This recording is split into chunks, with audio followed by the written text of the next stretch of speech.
여러분 명절은 잘 보내셨습니까? 네, 잘 보내셨으니까 이 자리에 있겠죠? 네, 오늘 이 자리를 통해서 참석한 여러분들 하나님의 은혜와 평강이 가득 넘치는 귀한 시간 되길 간절히 소원합니다. 제가 계속해서 우리 권사님께서 기도하신 우리 교회의 표어가 비전이 말씀으로 지경을 넓혀가는 교회. 먼저 첫 번째 4개월은 영적인 지경을 넓혀가기 위해서 말씀을 드리고 있습니다. 앞서 1월 달에는 믿음에 관한 말씀에 관한 말씀을 드렸고, 그리고 2월 달에는 기도에 관한 말씀을 계속 드리고 있습니다. 오늘 기도하는 공동체라는 제목으로 이제 2월의 마지막 주일에 제목의 말씀을 드리는데, 제가 작년에 이곳에 와서 여러분들과 같이 예배드린 지 벌써 8개월이 지나고 있습니다. 그 8개월 동안에 제가 말씀을 계속 드리고 싶은 한 가지가 또 있었어요. 이제서야 말씀을 드리는데, 보통 제가 사역하는 한 거의 8, 9년 동안에 그 교회들은 대부분 자립교회였습니다. 그러다 보니까 기도자가 장로님들이 돌아가면서 기도를 하시죠. 근데 이제 교회가 자립되지 못한 그러한 교회들은 이제 권사님들이나 집사님들이 기도를 하긴 합니다. 근데 기도할 때에 그 기도의 그 순서를 반드시 지키면서 기도를 하셔야 됩니다. 왜? 여기 나와서 나온 기도는요, 개인 기도가 아닙니다. 개인 기도는 절대 있을 수 없습니다. 이건 하나님께 드리는 공예배고, 이 예배를 통해서 하나님께 기도 드리는 그 방식은 순서가 있는 겁니다. 그 순서는 첫 번째는 하나님을 찬양하고 경배하는 기도를 해야 됩니다. 이것은 하나님이 어떠한 분이신지 고백하고, 그 하나님의 사랑하심과 그리고 거룩하심, 전능하심, 그런 것을 고백하는 겁니다. 두 번째로 감사의 기도가 나와야 됩니다. 그 감사의 기도는 지난 한 주의 은혜, 그리고 예배 자리로 불러주신 어떠한 우리의 공동체, 우리의 삶과 공동체에 주신 보호해 주시는 그러한 은혜에 대한 그 공동체의 감사가 기도의 두 번째 순서로 나와야 됩니다. 그리고 세 번째 순서는 회개가 있어야 됩니다. 그 회개의 기도는 개인은 물론이거니와 공동체의 부족함의 고백, 어떠한 말과 어떠한 생각과 관계에 있어서의 그 회개의 고백이 우리 공동체 가운데 회개되어져야 되는 겁니다. 우리 권사님 순서대로 잘 기도해 주셨습니다. 이게 기도의 순서자가 또 이것을 마치지 않고 제가 이 말을 하게 되면 순서자가 좀 으쓱해지는 그런 것도 없지 않아 있을 겁니다. 근데 마침 우리 권사님께서 정말 FM대로 기도를 해주셨어요. 그리고 네 번째는 예배를 위한 간구가 있어야 됩니다. 근데 여기서 절대 빼먹지 말아야 될 기도가 있는데 여러분들 너무나도 자주 빼먹습니다. 그것이 무엇이냐? 강단에서 설교하는 이 목회자를 위한 기도를 여러분 빼먹으시면 안 됩니다. 왜냐? 여러분 이 예배는 무엇이 선포되는 자리입니까? 말씀이 선포되는 자리예요. 그 말씀은 누굴 통해서? 여기 있는 장예수 목사를 통해서 여러분들에게 전달됩니다. 제가 인간적으로 여러분들에게 말씀을 전하는 것도 아니에요. 하나님의 영이 임하셔야 하나님의 그 능력으로 여러분들의 내 인간적인 생각이 아니라 그 말씀을 내가 여러분들에게 전해야 되는 것 아닙니까? 그럼 그 영적인 말씀을 전할 수 있도록 기도를 빼먹으시면 안 됩니다. 근데 이 기도를 가장 많이 빼먹으십니다. 더 나아가서 듣는 성도들의 마음과 성령의 임재 가운데의 예배를 위해서 기도해 주셔야 됩니다. 그리고 다섯 번째는 이제 공동체와 교회를 위해서 기도해 주시는 겁니다. 그 교회의 어떠한 방향과 목회의 비전과 계획들, 그리고 봉사자 다음 세대 주일학교를 위해서 기도해 주시는 거죠. 그 다음 기도가 이제 세상을 위한, 나라를 위한 기도가 나와야 됩니다. 이 땅의 전쟁과 기근과 여러 가지 상황을 놓고 기도해 주시는 기도가 마지막 세상을 위한 기도, 여섯 번째 기도가 되어야 됩니다. 그리고 마지막 기도는 이제 마침이에요. 이 마침 기도는 여러분들이 잘 알겠지만 절대 빼먹지 말아야 되는 기도가 무엇이냐? 예수님의 이름으로 기도드립니다. 라는 이 말을 절대 빼먹으시면 안 되는 것입니다. 기도의 순서가 이게 정상적인 FM의 순서입니다. 이곳에 나와서 기도하는, 물론 이 앞에서 간단히 뭐 전도회 모임이나 이런 것들 말고 이 자리에서 기도하는 대표자는 꼭 이 순서를 따라 기도를 준비하시길 부탁드립니다. 제가 이제서야 여러분들께 기도의 그 말씀을 드리고 있기 때문에 이제서야 말씀을 드리는 겁니다. 자, 그러면 오늘 제목은 기도의 공동체란 제목으로 같이 말씀을 나누는데, 사람은 문제가 생기면 본능적으로 생각을 합니다. 그리고 회의 모드가 들어가요. 야, 이거 누가 잘못한 거지? 이거 왜 이렇게 된 거지?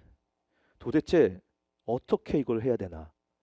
이렇게 고민하고 걱정하고 회의의 모드에 들어갑니다. 그런데 문제는 우리는 이 인간적인 생각의 머리는 굉장히 빨리 씁니다.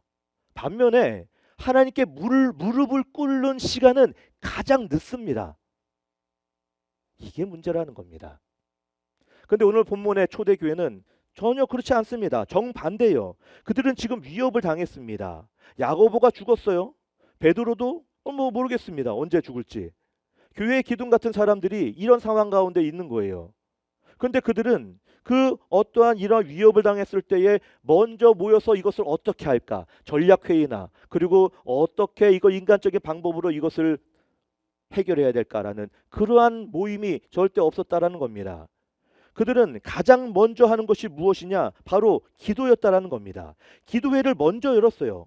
오늘 본문의 초대교회 역사에서 가장 긴장감이 넘치고 박진감이 넘치는 장면 중에 하나가 오늘 이 사도행전 12장의 말씀입니다. 베드로가 감옥에 갇혔고 이미 야고보는 죽었어요. 칼에 찔림을 당해. 상황만 보면 여러분,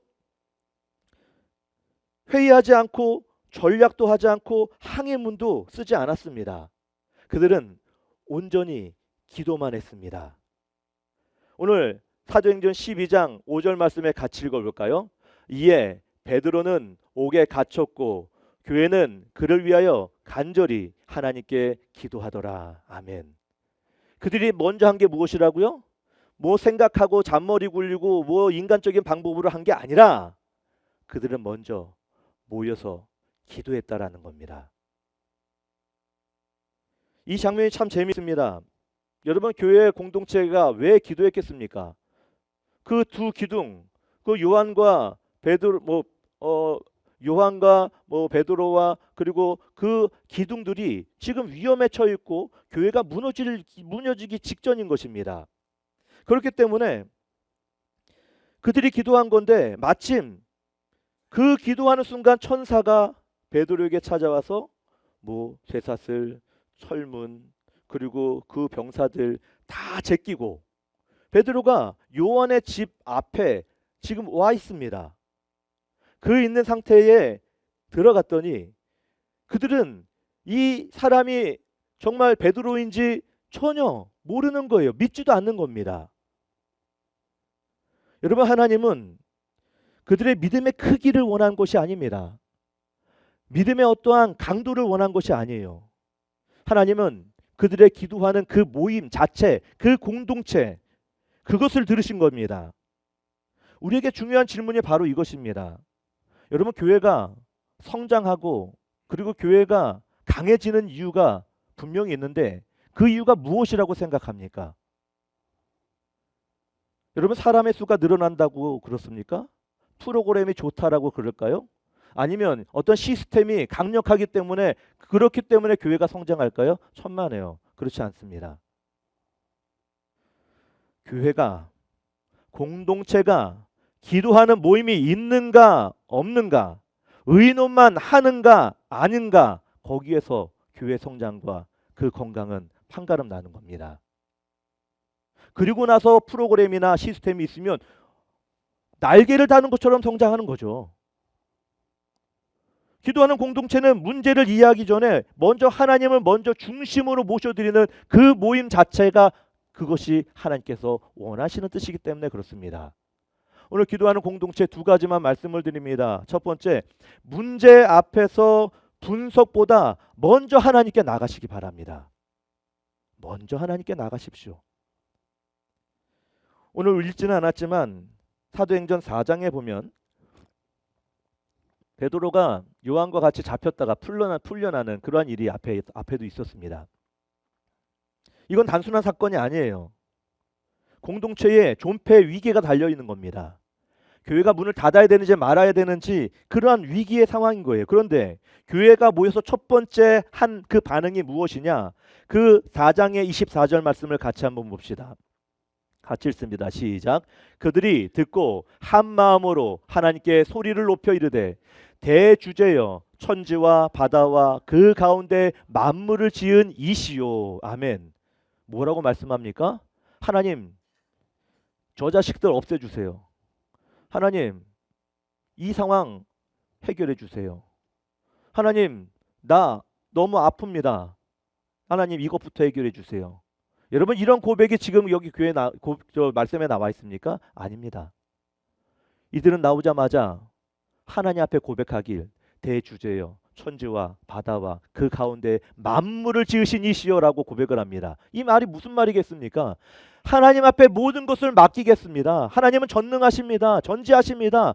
모든 것을 하나님께 있습니다라고 고백하는 그 첫 번째 순간인 것입니다. 그들은 상황을 보고하지 않았어요. 먼저 하나님을 먼저 소개하는 겁니다. 먼저 고백을 하는 거예요. 초대교회의 특징은 어떠한 문제의 설명보다 하나님 앞에 고백하는 게 먼저였던 겁니다. 그래서 현실의 해석보다 말씀의 해석이 먼저 나와야 되고 어떠한 두려움보다 하나님에 대한 언어가 먼저 우리의 삶을 통해서 우리의 이 예배를 통해서 기도를 통해서 먼저 나와야 되는 것입니다. 사람은 어떤 위기를 만나면 시야가 좁아집니다. 그래서 그 문제만 보면 그 문제가 너무 커 보이죠. 너무 힘들어 보이고 아파 보이죠. 그러나 기도하는 순간 그 시야는 넓혀지는 겁니다. 그 문제가 아무리 커 보여도 하나님 앞에 맡겨두는 그 기도의 순간 이후에는 그 문제는 아무것도 아닌 거예요. 작아지고 해결하실 걸 믿고 나가는 것이죠. 본문으로 돌아가서 앞에 야고보가 죽었잖아요. 다음 베드로 차례예요. 정치적으로 이 베드로가 죽는 것은 100%, 거의 100%예요. 다음에 죽기 위해서 지금 몇 사람이나 지금 지금 감시하고 있습니까? 뭐 네 사람의 네 짝을 해서 8명 이상은 지금 못 도망가게 가둬놓고 있는 것 아닙니까? 베드로도 곧 사형이에요.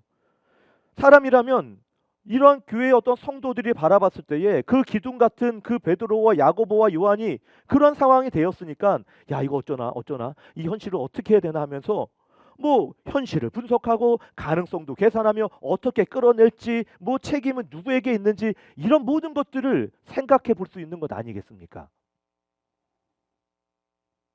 하지만 초대교회는 그 어떤 것도 그렇게 하지 않았다라는 거죠. 그들의 문제를 사람에게서 찾지 않고 그들은 하나님께 그대로 가져갔다라는 겁니다. 그리고 여기서 공동체의 영적인 수준이 여기서 드러나는 겁니다. 교회의 영적인 수준이 얼마나 그 문제를 가지고 하나님 앞에 가지고 가느냐. 개인은 고민하고 어떠한 그 모임들은 토론을 하지만 그러나 교회 공동체라면 그것은 하나님께 맡기며 나가야 되는 모습이 먼저여야 됩니다. 그 교회는 성장합니다. 그 교회는 건강해집니다. 우리도 그렇습니다. 문제가 생기면 우리는 먼저 무엇을 합니까? 핸드폰, 카톡이나 검색부터 먼저 보죠. 제 아들 중에 한 녀석이 무릎이 아프다고 해서 야 병원에 가봐라. 뭐 때문에 아픈지 보자. 그랬더니 조금 있다가 쪼르르 와가지고 아버지 어머니 이게 이것 때문에 이렇게 아픈 것 같습니다. 야 네가 의사냐? 뭐 어때요? 검색해보니 이렇게 아프더라고 나왔더서 내가 그런 것 같습니다. 여러분 우리 어떤 문제나 아픔이 있으면요 먼저 이런 것부터 찾아보는 겁니다. 사람에게 먼저 말합니다. 그리고 제일 마지막에 하는 게 무엇입니까? 이제 그때서야 기도하는 거죠. 그러나 성경의 공동체, 그 교회는 순서가 정반대인 겁니다. 먼저 하나님께 맡기는 거죠. 모든 것들을. 그 다음에 그 상황을 움직이고 환경이 정해지는 겁니다. 기도는 해결 방법이 아니라 그 관점과 그 해결의 모든 주관을 누구에게 맡기는 거냐? 하나님께 맡기겠습니다라고 고백하는 것, 그 자체가 가장 중요한 선택이 되어야 되는 것입니다.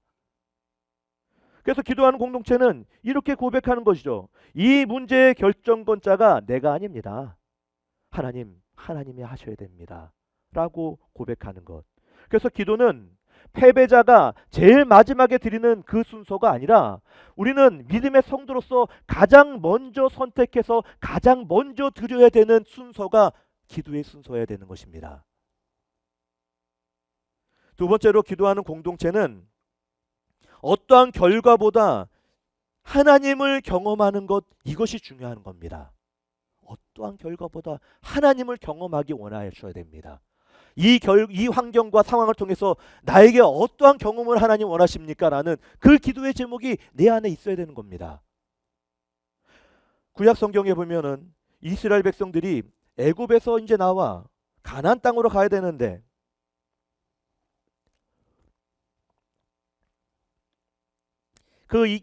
이스라엘 백성들이 정탐꾼을 보내서 여호수아 갈렙은 뭐 우리의 밥이다, 우리가 능히 차지할 수 있다라고 했지만, 그러나 다른 10명은 우리는 못합니다. 거인 민족이 있어서 네피림이 있어서 우리는 못합니다. 하나님께서는 40일 동안 정탐한 그 날에 하루에 1년씩 보태서 40년을 광야에 생활하게 하십니다. 그런데 그 광야의 시간 동안에 이스라엘 백성들이 하나님께서 얼마나 많은 기적을 보여주셨습니까? 구름기둥, 불기둥, 뭐 만나와 메추라기, 반석을 쳐서 뭐 물을 나오게 하고 여러 가지 기적을 보여주셨는데 그들이 하나님을 그렇게 믿고 따랐습니까? 아니에요. 계속 하나님 앞에 불평하고 원망하는 겁니다. 하나님을 찾지 않는 거예요. 그런데 결정적으로 그들이 하나 될 수 있는 때가 있었습니다. 그 때가 언제인지 아십니까?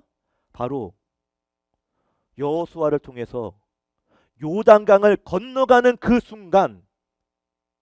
순간이 하나 되었던 때였습니다.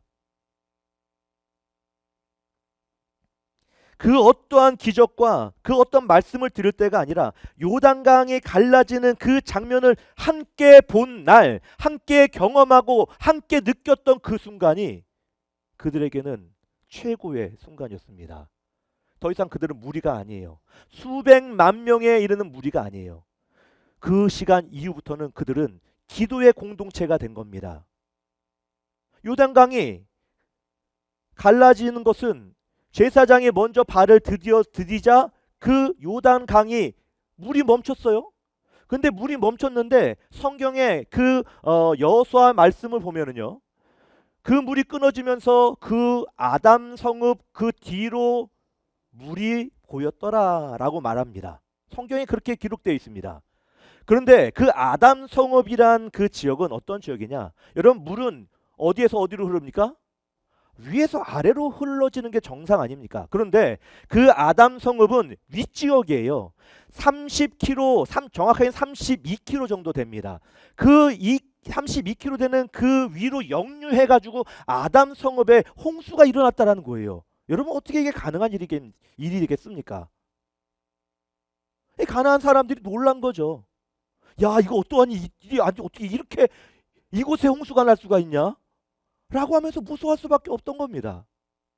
그러니까 이스라엘 백성들 앞에서는 이 기적 같은 일들이 일어나서 같이 경험한 거예요. 제사장이 같이 발을 들이자 이게 쫙 끊어지면서 이 물이 올라갔다라는 소문을 왜 안 들었겠습니까? 그리고 더욱더 중요한 것은 문제는 여기서 끝난 게 아니에요. 그 어떠한 기적도 하나님께서 백성들 가운데 행할 때에 그 기적에 대한 제사를 드리거나 제단을 쌓은 그런 일이 없었어요. 근데 요단강을 건너자마자 12지파의 대표자들에게 너희들 돌 하나씩 가져와. 그 돌 여기다 쌓아. 그리고 나서 하신 말씀이 여호수아 4장 6절에 뭐라고 말씀하느냐? 같이 봅시다. 같이 읽습니다. 시작. 이것이 너희 중에 표징이 되리라. 후일에 너희 자손들이 물어 이르되 이 돌들은 무슨 뜻이냐 하거든. 무슨 뜻이 되겠습니까? 너희들이 제사장이 앞장서서 같이 건넜더니 이 많은 인원들이 건넜고 물이 역류해서 홍수가 났고, 이러한 것들을 같이 경험하면서 이 상황을 절대 잊지 말아라. 이것이 너희들의 그 마음의 기준으로 삼아라 라고 하면서 제단을 쌓게 하셨습니다. 여러분, 하나님의 기적은 더 중요한 것을 남기시는 것 중에 하나가 바로 이거예요. 공동의 기억, 공동체의 같은 경험, 이것을 하나님께서 원하시는 겁니다. 여러분, 신앙의 개인의 체험은요, 여러분 그 신앙의 체험은 그리 오래가지 않습니다. 시간이 지나면 흐려져요. 내 개인적인 은혜가 그렇습니다. 그러나 여러분, 우리가 같이 울었다, 우리가 같이 기도했다, 우리가 같이 경험해서 건짐을 받았다, 우리가 이런 역사를 이뤄냈다 라는 이러한 같은 공동체의 경험은 여러분, 이것은 강력한 끈인 것입니다. 영적인 강력한 끈인 것이죠. 교회가 약해지는 이유가 여러분 무엇이겠습니까? 건강해지지 못한 이유가 무엇이겠습니까? 다른 것이 아니에요. 예배 참석자는 예배는 드리는데 하나님께 같이 경험을 하려고 하지 않는 그 마음이 있으면 하나 될 수 없는 겁니다. 오늘 이 시간에 하나님의 말씀이 선포되어질 때 이 말씀이 나에게 어떻게 경험이 될까라는 그 같은 공동체의 경험이, 내가 그 간절함이 우리 가운데 없다면 교회는 건강해질 수 없고 약해질 수밖에 없는 거예요. 예배 참석자가 많은데 이 교회 안에서 말씀을 듣고 그 말씀에 대한 간증이 우리 가운데 일어나지 않는다면 더 이상 건강해질 수가 없는 겁니다. 왜? 떠드는 소리나 마찬가지지 여러분들 가운데에 그것이 무슨 소용이 있겠습니까? 반대로 작은 공동체라고 해도 앞서 말씀드린 이스라엘 백성들이 요단강을 건너서 제단을 쌓아서 기억으로 삼았다라고 하는 것처럼 함께 기도하고 함께 응답을 받고 함께 경험하고 함께 울고 이루어진 이 모든 그 능력들, 이 상황들은 절대 흩어지지 않는 거죠. 꽝꽝 묶여 있는 겁니다. 어떤 문제가 와도 이 문제로 흔들리지 않는 거죠. 왜? 서로가 서로에게 경험이 되어서 그 서로의 증인이 되기 때문에 그렇습니다.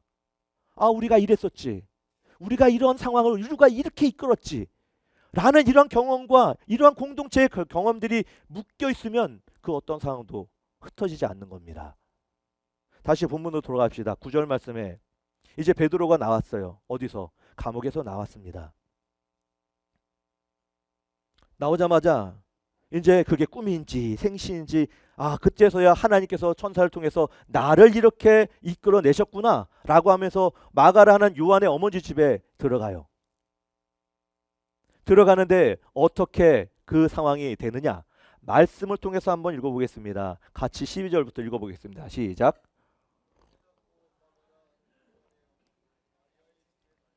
여러 사람이 거기에 모여 기도하고 있더라. 베드로가 대문을 두드린데 로데라 하는 여자아이가 영접하러 나왔다가 기뻐하여 문을 미처 열지 못하고 달려들어가 말하되, 베드로가 대문 밖에 섰더라 하니 그들이 말하되 네가 미쳤다 하나, 여자아이는 힘써 말하되 참말이라 하니 그들이 말하되 그러면 그의 천사라 하더라. 아멘. 여러분, 공동체가 앞에 무엇을 했다라고 합니까? 지금도 모여서 기도를 하고 있어요. 근데 누가 대문 앞에 있는 겁니까? 베드로가 있어요. 근데 베드로가 아이가 그 왔다라고 얘기하니까는 그 아이가 어떻게 했다고 얘기합니까? 네가 미쳤다, 어떻게 나오냐, 불가능하다, 천사다 라고 이렇게 얘기하는 겁니다. 여러분 보십시오. 지금 이게 왜 중요한 상황이냐면 하나님은 완벽한 믿음의 사람을 기다리는 하나님이 절대 아닙니다. 그들은 기도했지만 아직도 믿지 못하고 있잖아요. 기도하다 베드로가 이렇게 살게 해주십시오, 교회가 하나님 성장하게 해주십시오, 그렇게 끊임없이 기도했을 거 아닙니까? 근데 당장 베드로의 음성을 듣고 아이가 왔는데도 불구하고 믿지 않는 거 아닙니까? 여러분, 기도는 핵심이 그거예요. 믿음의 강도, 믿음의 크기 아니라 하나님을 향한 그 방향성, 그 공동체, 그 기도의 경험, 그것이 그 교회의 건강을, 그 교회의 그 성장을 이루게 한다라는 것이에요. 그것이 하나님의 뜻이라는 겁니다. 얼마나 기도하고 얼마나 강도 있게 얼마나 완벽하게 그것을 원하시는 하나님이 절대 아니라는 것이죠. 하나님은 능력 많은 개인보다 함께 모여서 매달려서 기도하는 공동체를 더 크게 사용하시는 겁니다. 초대교회는 기도를 통해서 두 가지의 어떠한 그 경험을 한 겁니다. 문제가 해결됐어요. 베드로가 나온 것 아닙니까? 더 나아가 하나님 체험을 한 겁니다. 하나님께서 살아계셔서 천사를 통해서 이렇게 하나님께 베드로가 나오게 하신 것, 이 공동체 안에 이것이 각인된 거예요. 서로 경험해서 하나님께서 정말 불가능 가운데에 이런 일을 행하셨구나라는 게 이게 각인된 겁니다. 그래서 교회는 성장하는 겁니다. 기적 때문입니까? 이적 때문입니까? 베드로가 살아나와서 물론 일을 하겠죠. 그러나 그 어떤 것도 아닙니다. 교회가 성장하는 것은 기도하면서 하나님을 같이 경험했고 각인했기 때문에 그들의 믿음이 더 성장하고 더 크게 일어날 수가 있었던 것입니다. 교회는 성장할 때 그 진짜 힘은 이 강대상에서 나와 설교자가 아무리 설교를 잘해도 여러분 집에 가면 다음 주에 어떻게 돼요? 까마득히 잊어버리잖아요. 네? 아무리 찬양 잘해서 이 앞에서 리더자가 열심히 부흥을 이끌고 찬양의 은혜를 줘도요. 여러분 그게 중요한 게 아니에요. 어떤 능력자가 있어 교회에서 리더십이 있고 카리스마가 있어서 그 열심히 끌어나가야 한다. 그것이 중요한 게 아닙니다. 가장 중요한 것은 무엇이냐? 같은 하나님을 함께 경험하는 기억. 그것이 교회의 성장에 가장 중요한 것이다라는 것을 기억하시기 바랍니다. 기도가 없는 공동체는요, 일반적인 사회 조직이나 마찬가지입니다. 하지만 기도하는 공동체는 하나님의 지체가 되는 겁니다. 각 지체가 되어서 그것이 건강하게 연결되어서 그것이 서로 성장케 하는 겁니다. 여러분 우리 몸도 그렇잖아요. 지체가 어디 하나 이상이 있으면은 올바로 성장할 수가 없어요. 어디 이렇게 발가락 하나 삐어서 풀러져도 여러분 이 반대편 엉치가 아파서 쩔뚝쩔뚝 하는 게 우리 몸 아닙니까? 따라서 우리가 건강한 공동체는 각 지체가 건강해져야 되는데 그것은 기도의 끈으로 묶여지는 것, 그것보다 강력한 건 없는 겁니다. 우리 기도의 공동체가, 이 선한 공동체가 그런 공동체가 되길 바랍니다. 결론적으로 말씀을 드립니다. 초대교회에 어떠한 위기를 통해서 그들이 강해진 게 아닙니다. 기도를 통해서 하나님을 공유했기 때문에 그들이 강해진 것이죠. 오늘 우리의 선한 공동체 한번 생각을 하고 점검해 보십시오. 우리는 교회에서 문제를 더 많이 이야기합니까? 아니면 하나님께 더 많이 나가 기도하고 말합니까? 나 자신에게 물어보십시오. 교회가 교회되는 순간은 사람들이 많이 모이는 그 순간이 아닙니다. 교회가 교회될 수 있는 그 순간은 함께 하나님께 말하기 시작하는 그 순간, 공동체가 같이 말하기 시작하는 그 순간 교회가 되는 겁니다. 그리고 그 교회가 성장하는 겁니다. 여러분, 기도하는 공동체는 상황이 바뀌기 전에, 그리고 사람들이 바뀌기 전에 먼저 하나님을 공동체 중심으로 이끌어 드리는 겁니다. 그래서 그 하나님께서 해결해 주심을 믿습니다라고 같이 기도하는 겁니다. 그래서 결론은 단순한 겁니다. 공동체는 그 공동체를 살리는 능력이 있는 몇몇 사람이 아닙니다. 그것은 하나님께 매달리는 그 우리 모든 사람들이 같이 기도해야 되는 것이죠. 오늘 하나님이 찾으시는 교회는 완벽한 교회가 아닙니다. 그냥 모이기만 하는 교회가 아닙니다. 함께 기도하고 그 함께 하나님을 경험하기 원하는 그 간증에 있는 교회가 성장하고 분케 되는 겁니다. 그런 교회가 우리 선한 교회가 되길 주님의 이름으로 축원드립니다. 기도합니다. 하나님 감사합니다. 오늘도 기도하는 공동체, 우리 선한 교회 공동체가 되게 하여 주옵소서. 하나님, 진정 우리의 공동체 가운데에 교회가 성장해지는 이유는 다른 것이 아닙니다. 기도하는가 아니면 의논하는가, 이것이 공동체의 영적인 체질을 하나님 결정하는 것인데, 우리 기도하는 선한 교회가 문제를 먼저 하나님께 맡겨드리고 하나님 우리의 중심으로 먼저 끌어들여서 하나님을 하나님께 먼저 나가고 하나님께 같이 경험하는 우리의 선한 공동체가 되게 하여 주옵소서. 감사드리며 예수님의 이름으로 기도드리옵나이다. 아멘.